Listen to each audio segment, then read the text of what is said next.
Hello, beautiful souls. Welcome back to the channel. Today, I want to tell you a story about a door. Just one door. The wrong door, actually. Because sometimes the biggest mistakes we make turn out to be the best things that ever happened to us. So grab your tea, get comfortable, and let me take you on a journey. This is a story about walls we build, masks we wear, and what happens when someone sees through all of that and still chooses to stay. Let's begin. Picture this, Dubai. The Regency Crown Hotel, all glass and gold, standing tall against the desert sky. Inside, the Global Innovation Conference is wrapping up its final night.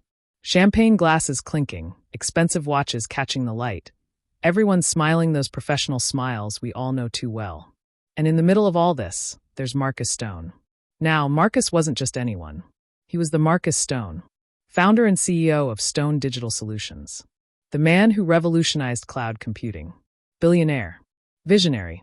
The kind of man whose name opened doors before he even knocked. But that night, Marcus was just tired. Tired of the speeches. Tired of the small talk. Tired of pretending to care about conversations that meant nothing. He'd spent 3 days shaking hands with people he'd forget by Tuesday, answering the same questions, wearing the same smile. And maybe he'd had a little too much whiskey. Just a little. Courtesy of some investor from Budapest who kept refilling his glass and talking about cryptocurrency.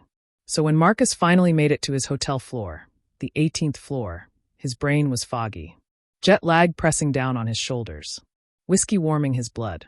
His key card said 184, but he didn't really look at it. He just walked. Left down the corridor. His feet on autopilot. He stopped in front of room 1815. Slid the card in. The light blinked green. The door opened, and Marcus Stone, billionaire CEO, walked into the wrong room. The room was dim. Soft lamp light. The smell of lavender and chlorine hanging in the air. Marcus stepped inside, already thinking about a hot shower and his bed. And then he saw her. She was standing near the bed. Frozen. Staring at him with wide eyes. She was wearing a turquoise bikini. Nothing else. Water still glistening on her skin like diamonds. Her dark hair was piled up on her head, messy, with little curls escaping around her face. Her legs long, toned, still damp from the pool. For a moment, nobody moved. Nobody spoke.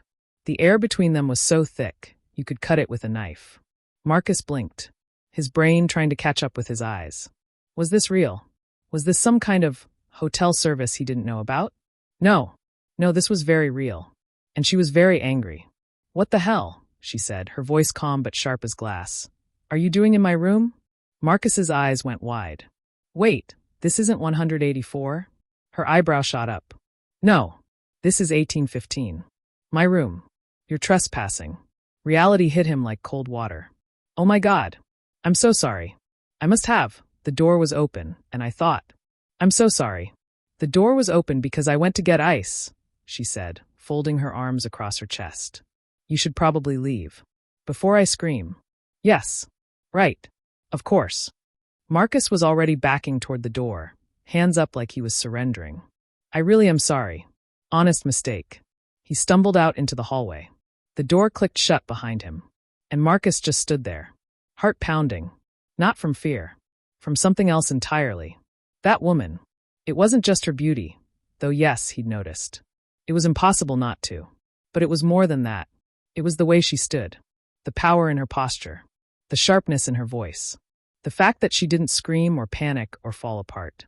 She just commanded the space. Even in a bikini. Even caught off guard. Marcus turned around and looked at the door across the hall. 1814, his actual room. He laughed quietly to himself, shaking his head. Then he went inside, closed the door, and leaned against it. "What?" he whispered to the empty room. "Just happened." He couldn't stop thinking about her. Not that night. Not when he finally fell asleep. Not when he woke up the next morning. "You look terrible," Derek said the next morning, walking into Marcus's suite with 2 coffees and his tablet. Derek was Marcus's assistant. Sharp, loyal, and brutally honest. They'd worked together for 7 years. He knew Marcus better than most people. Marcus rubbed his face. "I walked into the wrong hotel room last night." Derek froze mid-sip. "You what?" "I was tired. Buzzed. I misread my key card. Walked into 1815 instead of 1814. Marcus grabbed a coffee and flopped onto the couch. And there was a woman there. Just back from the pool. Wearing nothing but a bikini. Derek stared at him. Only you could accidentally walk into a scene like that and survive. She didn't scream. Just stared at me like I was the biggest idiot on the planet. Well, Derek said flatly. You were. Marcus smiled despite himself. Fair point. But he couldn't shake it. The image of her. The feeling. Like he'd stumbled into something significant without meaning to. Hours later, Marcus sat in the main conference hall. Another panel discussion. Another crowd of suits and smiles. He should have been paying attention. But he wasn't. He was scanning the room. Looking for her. And then there she was. Standing by a table near the front. Talking to two older men. Her hair was down now, falling in waves over her shoulders. She wore a cream blazer over a dark dress. Elegant. Confident. Untouchable. And on her chest, a name badge, Isabella Moretti. Marcus's breath caught. Moretti. As in Antonio Moretti. The Italian media mogul. Real estate titan. One of the richest men in Europe. Oh no, Derek muttered beside him, following Marcus's gaze. Please tell me that's not her. That's her. Derek sighed. You know who she is, right? I do now. Isabella Moretti. Tabloid royalty. She's been in the news since she was 20. Fashion Week in Milan 1 month. UN Charity Gala the next. She dropped out of business school and still runs more PR for her father's empire than half his staff. Marcus watched her across the room. She laughed at something one of the men said. But it wasn't a real laugh. It was controlled. Polite. Professional. She's also got a reputation, Derek continued. She's left at least 3 heirs to billion-dollar companies completely heartbroken. One of them allegedly joined a monastery. True story. Marcus raised an eyebrow. Sounds exaggerated. Probably.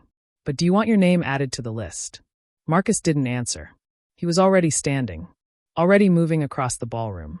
Because something in him, something he couldn't explain, needed to know her. Not the version in the tabloids.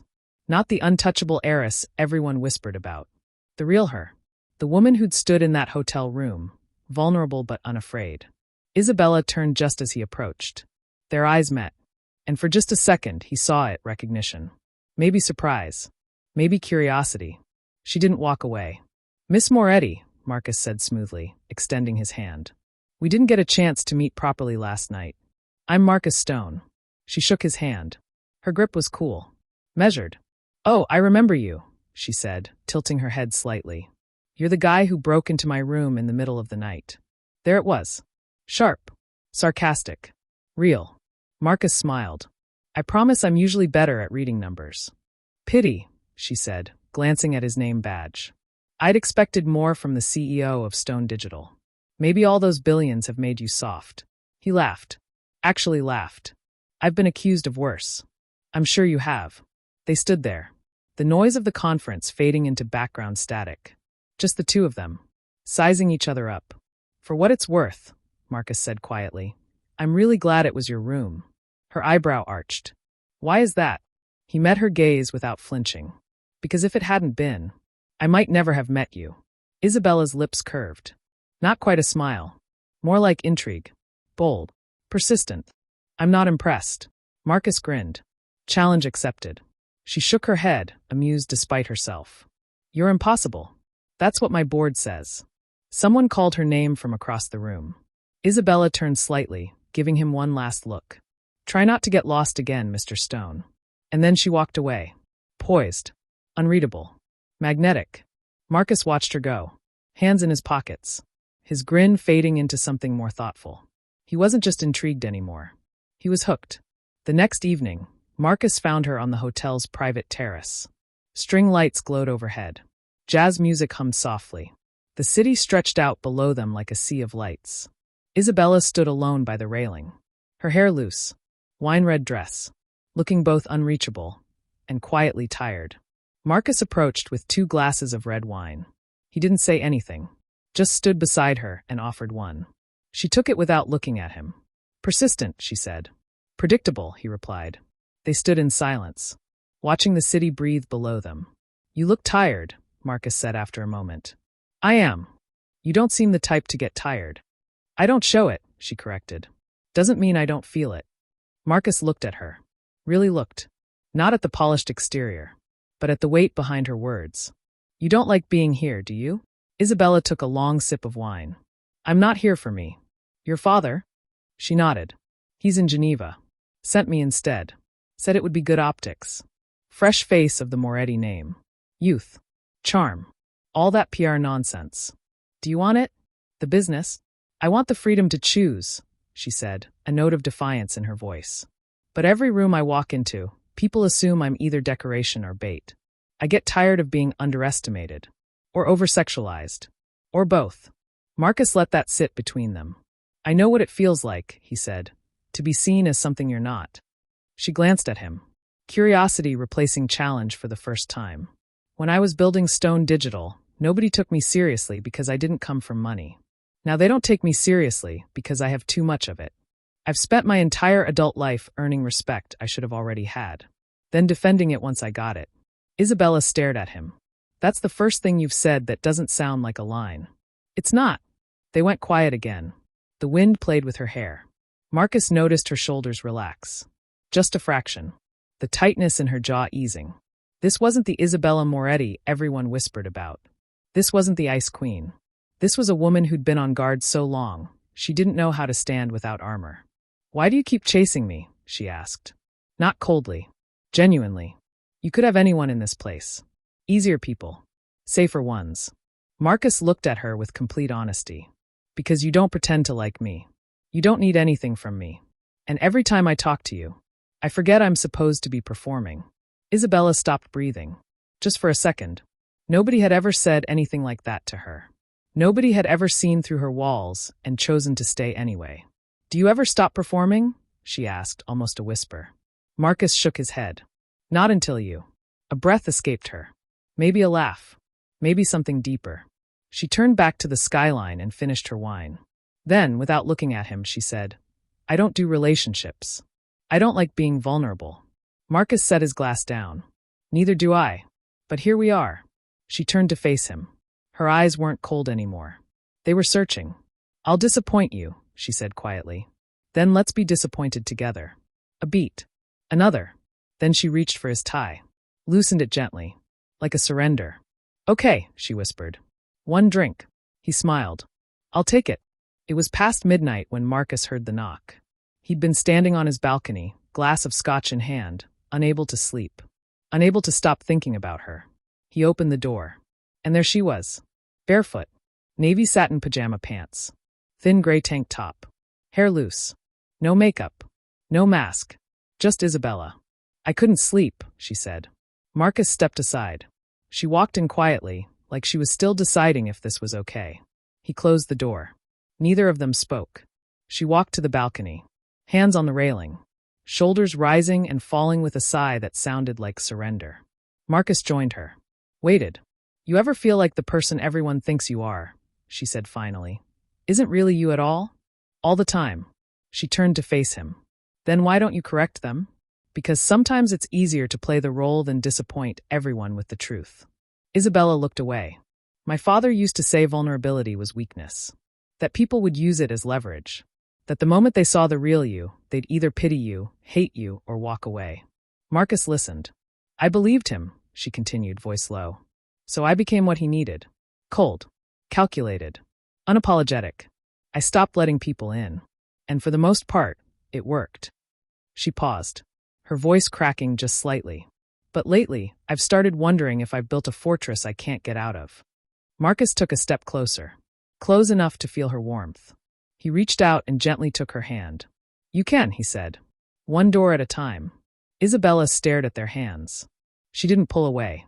You want to know the real reason I came here tonight? Yes. She looked up at him. No shields. No distance. Because when I'm with you, I don't feel like I have to win.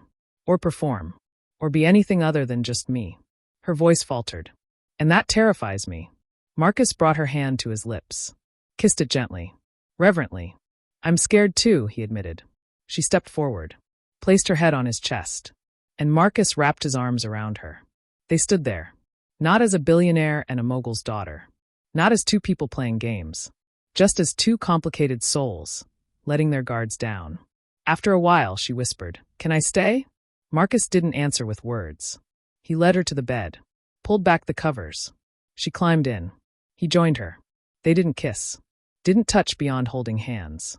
But somehow it was the most intimate thing either of them had ever felt. Two people learning how to let go. Together. Thank you for being here, beautiful souls. If this story is touching your heart, please leave a like and let me know in the comments. Have you ever met someone at the wrong moment that turned out to be exactly the right time? Welcome back, beautiful souls. We watched Marcus Stone walk through the wrong door and find the right woman. We saw two people, both wearing masks, both carrying walls, begin to let each other in. But here's the thing about walls coming down. Sometimes the world isn't ready for what's underneath. Sometimes the moment you open your heart, that's exactly when everything threatens to fall apart. So take a deep breath. This chapter is going to hurt a little before it heals. But I promise you, it's worth it. Let's continue. Morning broke over Dubai like liquid gold. Marcus was already awake, lying on his back, eyes open, staring at the ceiling of his hotel suite. Beside him, Isabella was still asleep, curled up in white sheets, her breathing soft and even, her face relaxed in a way he hadn't seen while she was awake. Even in sleep, there was a little frown on her brow, like she was bracing for something. They hadn't done anything the world would call romantic. No passion, no grand gestures. They'd just held hands, shared silence, fallen asleep together. And somehow Marcus thought that felt more intimate than anything he'd experienced in years. He turned his head to look at her, really look at her. The messy hair, the vulnerability. This was the real Isabella, not the ice queen from the tabloids, not the untouchable heiress, just a woman who'd spent her whole life learning to be alone. Marcus wanted to change that, wanted to be the exception in a world where men came and went but never stayed. And that's when his phone buzzed. Low, persistent, angry buzzing on the nightstand. Marcus reached for it carefully, trying not to wake her. 7:12 a.m. One new message from Derek. Derek, you need to see this. Now. Marcus's stomach dropped. That tone. Derek never used that tone unless something was very, very wrong. He slipped out of bed quietly, grabbed his robe, stepped into the living room, and closed the door behind him. He opened the link Derek had sent, and his entire world tilted. The article loaded slowly. Too slowly. Each second felt like an hour. Then he saw it. Breaking. Marcus Stone and Isabella Moretti. Romance brewing behind closed doors at Global Summit. Below the headline was a photo. Grainy.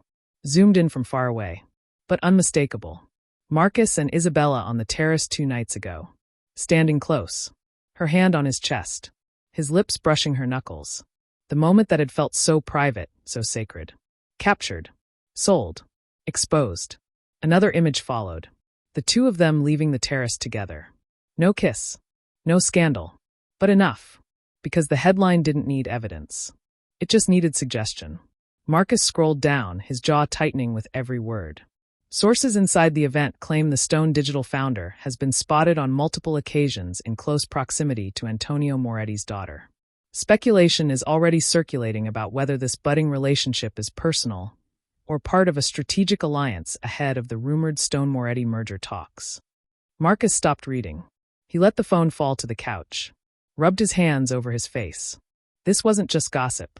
This was calculated. This was a move. Someone had been watching them, waiting, and then released this story at exactly the right moment to cause maximum damage. Not just to him, to her, to both their families, to any possibility of a merger. This was sabotage. By the time Isabella woke up, Marcus had already dressed, already ordered coffee, already read the article 5 more times, trying to find a way to fix it.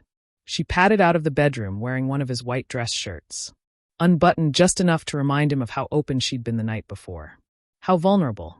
But the second she saw his face, everything changed. What happened? She asked. Marcus handed her the phone without a word. Isabella read in silence. Once. Twice. Her grip on the phone getting tighter and tighter. Her jaw setting into that familiar hard line. When she finally looked up, her voice was flat. Too flat. Too controlled. Is this a joke? No. Her eyes narrowed. Did you? She stopped. Took a breath. Started again. Did you leak this? Marcus felt like he'd been punched in the chest. What? No. Sierra, Isabella, come on. You don't think it's convenient timing? Her voice cracked, but not with emotion. With disbelief. With accusation. This rumor just happens to break days before my father finalizes merger talks? You just happen to be the rising tech king who gets close to the only Moretti with a seat at the table. Marcus stepped toward her, voice firm but calm. If I wanted to use you, I wouldn't have waited until we were holding hands under a blanket in silence. You know that. She didn't look convinced. Her hands were shaking now, but she crossed her arms to hide it. Her armor, snapping back into place. Fast. Unforgiving. I don't know anything anymore, she whispered. Marcus paused. Let the words sit between them like broken glass. You think I'm the kind of man who would fake what we felt last night? For a business advantage. Silence. That silence was answer enough. Marcus backed up a step, nodded slowly. Wow. I have to protect my family, Isabella said, her voice getting colder by the second. If this becomes a headline war, it's not just about me. It's my father's name. His empire. Mine. Doesn't matter, Marcus snapped, the hurt finally breaking through. You think I want this kind of attention? You think I like seeing my name dragged through tabloids just because Because you what? The question hung in the air like a challenge. Marcus hesitated, then said it anyway. Because I care about you. Silence. Heavy. Crushing. No clever reply. No sarcastic jab. No smirk. Isabella looked down, her expression unreadable. Then I need space, she said finally. Marcus laughed. Once. Quietly. Not mockingly. Just sad. Of course you do, he said. That's what you do, right? You run. I protect myself. Yeah, Marcus said, grabbing his jacket. I hope that's working out for you. He left before she could answer. The door closed behind him with a soft click that felt louder than any slam. The rest of the day was a blur. Marcus threw himself into damage control. Calls with his legal team.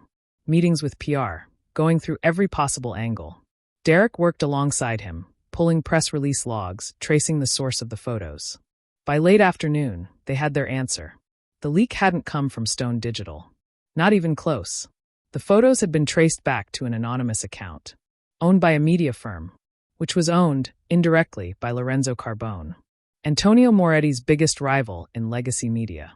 This wasn't about Marcus and Isabella at all. This was a hit piece, pure and simple, designed to embarrass both families, to paint Isabella as impulsive, to paint Marcus as predatory, to destroy any possibility of a merger before it even had legs. Derek sat across from Marcus in the suite, watching him process the report on his laptop screen. You could release this, Derek said carefully. Clear your name. Expose Carbone. Make it public. Marcus stared at the screen, at the evidence that would prove his innocence. And drag her down with me? Derek didn't reply. Marcus shook his head. No. If she thinks I did it, then me clearing myself doesn't mean anything. She already made up her mind. So you're just letting her go? Marcus looked out the window, at the city beyond, at the place where everything had started and ended in the space of a few days. She asked for space, he said quietly. I'm giving it to her. Derek sighed. You're a better man than most, Marcus. Or a stupider one. Miles away, in the hotel garden, Isabella stood alone. Her phone clutched in one hand. Silent now after hours of calls. Her father's advisors. Family. Friends. Media outlets. Everyone demanding answers. Clarifications. Carefully worded denials. Damage control. But the thing she couldn't stop thinking about wasn't the story. Wasn't the headlines or the photos or the speculation. It was his face, when she'd asked if he leaked it. The hurt in his eyes. The disappointment. The way he'd looked at her like she'd just broken something fragile. And the worst part? Deep down, she hadn't really believed he'd done it. Not for 1 second. She just panicked. Reverted to what she knew. Walls up. Armor on. Push everyone away before they can hurt you. But Marcus hadn't hurt her. She'd hurt him. Isabella pulled up her phone. Scrolled through the news coverage. And that's when she saw it. A small article, buried beneath the gossip, from an investigative tech journalist. Source of Stone Moretti leak traced to Carbone Media Holdings. Rival firm suspected in corporate sabotage. Isabella's heart stopped. Marcus could have released this. Could have cleared his name hours ago. Could have spun the entire narrative in his favor and made her look paranoid and foolish. But he hadn't. He just let her walk away. And that silence said more than 1,000 explanations ever could. Isabella closed her eyes, a single tear sliding down her cheek. What have I done? She whispered. The last day of the summit unfolded with ceremonial predictability. Closing speeches. Sponsor thank yous. Champagne toasts. Handshakes between people who would forget each other by next week. Marcus Stone stood near the exit doors of the grand ballroom. One hand in his pocket, the other holding a glass of water he hadn't touched. He looked like he belonged there. Tailored suit. Calm confidence. But his focus wasn't on the stage. Wasn't on the networking crowd. He was watching the entrance. Not hoping. Just waiting. For a conversation that might never happen. For a woman who might not come. And still he stayed. Across the hotel, Isabella stood in her suite, staring at her reflection. Black heels by the door. Lipstick untouched.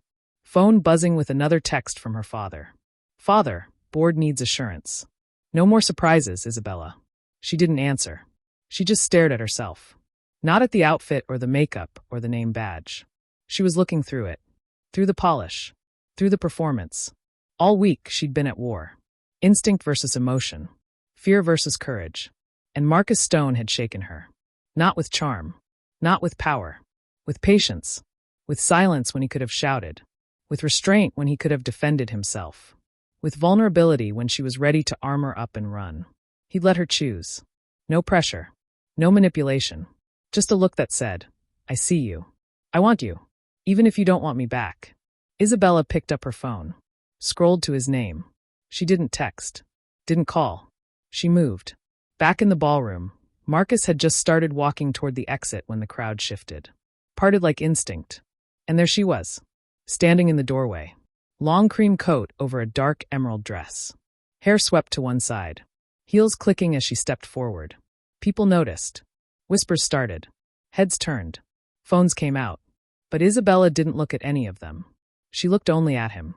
Marcus stopped walking. His breath catching. The hurt was still there. Somewhere behind his eyes. But so was something else. Hope. Isabella walked straight up to him. Close enough to smell his cologne. Close enough to see the question in his eyes. I was wrong, she said. Clear. Loud enough for people nearby to hear. Marcus opened his mouth, but she kept going. I didn't ask for an apology, he started. I'm not giving one because you asked for it, Isabella interrupted. I'm giving it because I should have known. Because I did know. And I chose fear anyway. Marcus searched her eyes. What changed? She smiled. But it wasn't performative. It was honest. Real. You didn't fight to prove yourself, she said. You just stood still. And let me see the difference between who I feared and who you really are. The ballroom had gone strangely silent around them. Marcus glanced once at the watching crowd. Then back to her. You sure about this? He asked gently. Isabella stepped even closer. I'm not sure about anything, she said.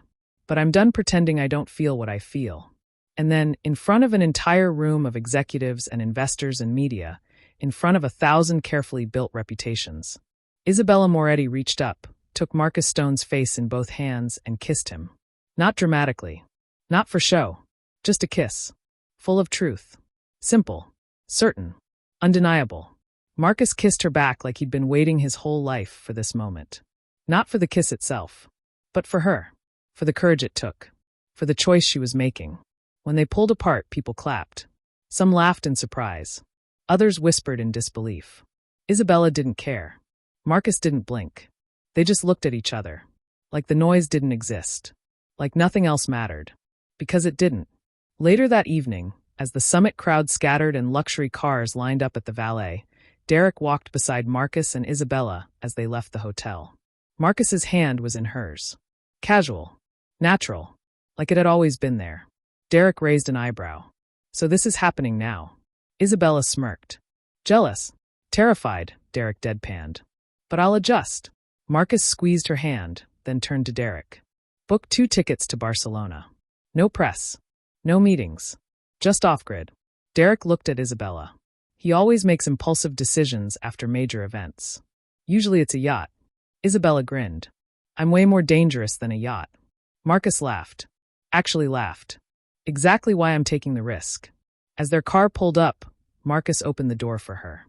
Isabella paused before getting in. She looked around. At the hotel. The scene of chaos and confusion and confrontation. And connection. She turned to him one last time. This wasn't supposed to happen, she said softly. Marcus leaned in. whispered against her ear. But it did. And then, with the flash of taillights and the hush of closing doors, they drove off. Not as the people they'd pretended to be, but as the couple no one expected. Two souls who'd walked through the wrong door and found exactly what they'd been missing. So what's the message here, beautiful souls? Sometimes the biggest mistakes lead to the greatest blessings. Sometimes the wrong door is exactly where you're supposed to be. Sometimes the person who scares you most is the one who sees you best. And sometimes, love isn't about being perfect. It's about being brave enough to be real. Marcus and Isabella didn't have a fairy tale romance. They had fear. They had doubt. They hurt each other. But they chose each other anyway. Because real love isn't about never falling apart. It's about choosing to come back together. It's about taking off the armor, opening the door, and trusting someone enough to see the messy, complicated, imperfect truth of who you are. And still staying. That's the kind of love worth fighting for. That's the kind of love worth the risk. Thank you so much for being here with me today, beautiful souls. If this story touched your heart, please hit that like button and subscribe to the channel. It truly means the world to me. And I want to hear from you. Have you ever had a wrong door moment that turned out to be exactly right? Have you ever had to choose between fear and love? Drop your stories in the comments below. Let's build a community of people who believe in second chances, in courage, and in the kind of love that sees through the walls we build. Share this video with someone who needs to hear it today. Someone who's scared to be vulnerable. Someone who's waiting for permission to choose love over fear. Turn on post notifications so you never miss a story. Until next time, remember, the best things in life often come from the moments we didn't plan. From the doors we open by mistake. From the people who see us and stay anyway. Keep your heart open, beautiful souls. I'll see you in the next story.